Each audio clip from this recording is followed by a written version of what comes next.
سلام بچه ها، امروز آنباکسینگ شین رو میکنیم.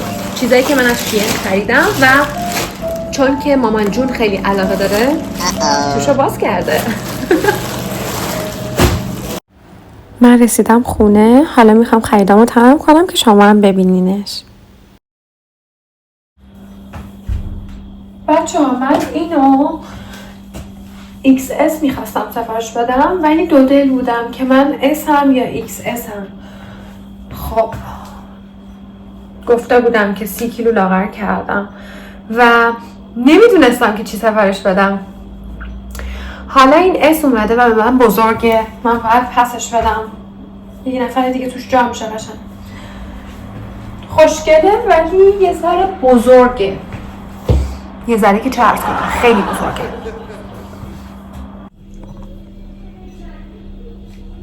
اینجوریه و خیلی قشنگه صندلش. از صندلش خوشم اومد، خیلی راحته، خوبه. صندلش رو دوست دارم.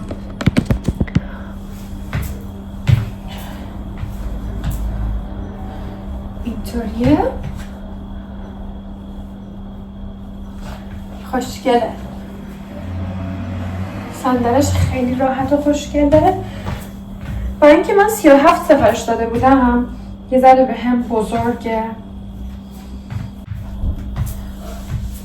خب بچه ها اینم از یه لباس دیگه که اینطوریه و بعدش اینه که این بنده کوتاه‌تر نمیشه چون یه سر است، ولی خیلی خوشگله، خیلی شیک و مجلسیه و این صندله با همه چی میاد.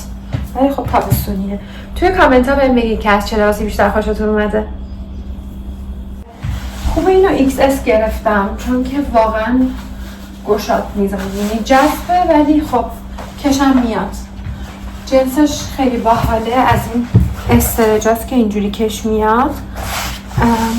خیلی قشنگه، من عاشق مدلای این شکلی ام و الان این با این کفشه خیلی قشنگه.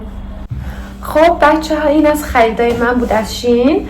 اگه هر لباسی رو بیشتر از همه دوست داشتید برام کامنت بذارین و اینکه دوستتون دارم، مراقب خودتون باشین. بای بای.